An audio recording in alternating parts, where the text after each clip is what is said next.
Either if you start a small or medium-sized importation, or you purchase for a large company, you need to understand how to calculate the total landed cost.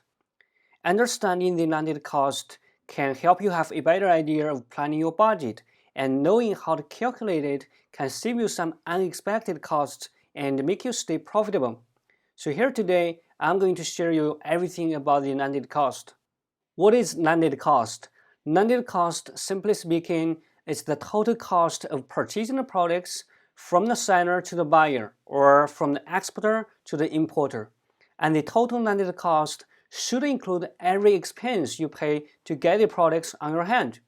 And from my experience, the total landed cost can be divided into 5 categories: the product expense, the logistics cost, and the customs duties, risk-related, and overhead expense.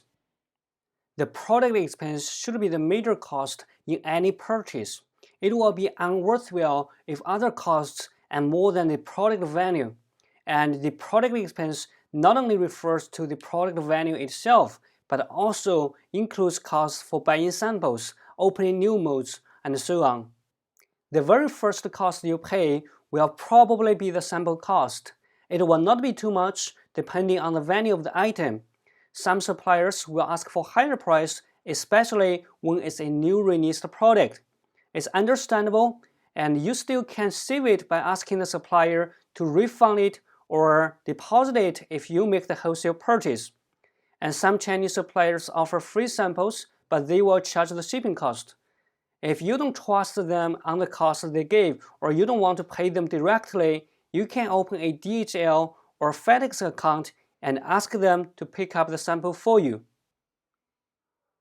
When you're going to develop your own product, it will incur molding cost.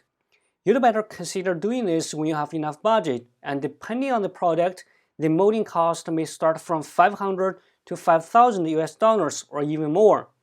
You can spread the molding cost into the unit product cost, or you can reduce this cost by finding a reliable supplier.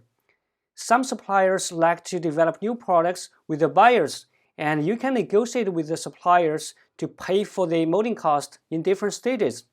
For example, 20% to start and 30% when you get the sample, and the rest after the production. That's all about the molding cost and the product expense. Logistics cost. Logistics cost is another part of main cost. Shipping products from China, you can choose by express, by air, by sea, or even by railway for some countries. It only depends on the cargo weight, the volume, and the required delivery time. For more about shipping, I will plan it into a separate section, and here what I can suggest is that don't start with the products of large volume and heavy weight, or it will only bring you too much shipping cost. And customs duties, which we already have discussed in the video before, and risk-related. Importing from China, there are not only successful stories, but also failed cases. For example, products are defected or short-delivered, potential risk in shipping and transporting the consignment, suppliers running away with the payment. To avoid such bad scenarios, you may also need to pay extra cost to do the complete audit, the product testing or inspection, the consignment insurance, and so on. So when you are calculating the total landed cost, take the risk management expenses into account as well. Except the mentioned major costs, overhead expenses should not be ignored in international trade. For example, the currency conversion, the bank charges, the agency commissions, and so on. Suppliers or agents can make a lot of money by inflating a few percentages on the currency conversion, and you can check the exchange rate with the suppliers. If it is not reasonable, have a conversation with them. You may save a lot of money from it.